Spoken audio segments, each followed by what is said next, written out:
मकर संक्रांति क्यों मनाते हैं आप नहीं जानते होंगे। इसके ये पौराणिक रहस्य।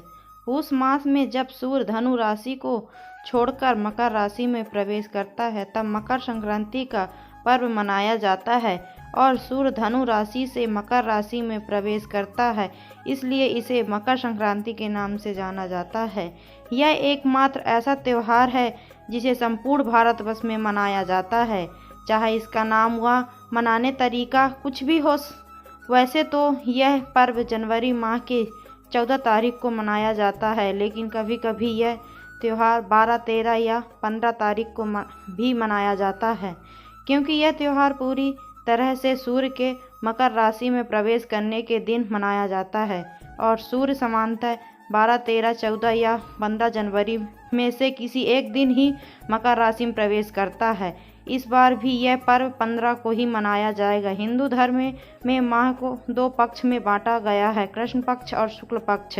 ठीक इसी तरह से वर्ष को भी 2 आयनों में बांटा गया है, उत्तरायण और दक्षिण।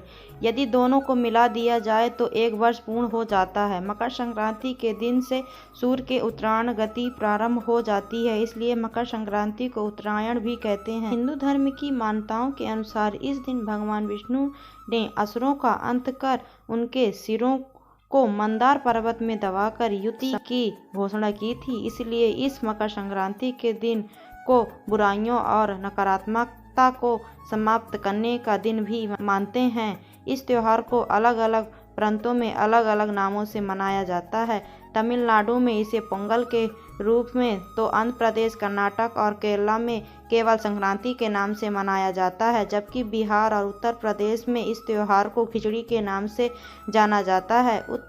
उत्तरायण को देवताओं का दिन अर्थात सकारात्मकता का प्रतीक माना जाता है, इसलिए इस दिन जाप, ताप, दान, स्नान, श्राद्ध, तर्पण आदि धार्मिक क्रियाकलापों को विशेष महत्व दिया जाता है। क्यों मनाते हैं मकर संक्रांति? यह माना जाता है कि भगवान सूर्य अपने पुत्र शनि से मिलने स्वयं उनके घर जाते हैं और शनि मकर राशि के स्वामी हैं, इसलिए इस दिन को मकर संक्रांति के नाम से जाना जाता है। पवित्र गंगा नदी का भी इसी दिन धरती पर अवतार हुआ था, इसलिए भी मकर संक्रांति का पर्व मनाया जाता है। अनेक स्थानों पर इस त्योहार पर पतंग उड़ाने की परंपरा प्रचलित है। लोग दिन भर अपनी छतों पर पतंग उड़ाकर हर्षोल्लास के साथ इस उत्साह का मजा लेते हैं। विशेष रूप से पतंग उड़ाने की प्रतियोगिताएं भी आयोजित की जाती हैं। पतंग उड़ाने के पिछले धार्मिक कारण यह है कि श्री राम ने भी पतंग उड़ाई थी। गुजरात व सौराष्ट्र में मकर संक्रांति पर कई दिनों का अवकाश रहता है और यहाँ इस दिन को भारत के किसी भी अन्य राज्य की तुलना में अधिक हर्षोल्लास से मनाया जाता है।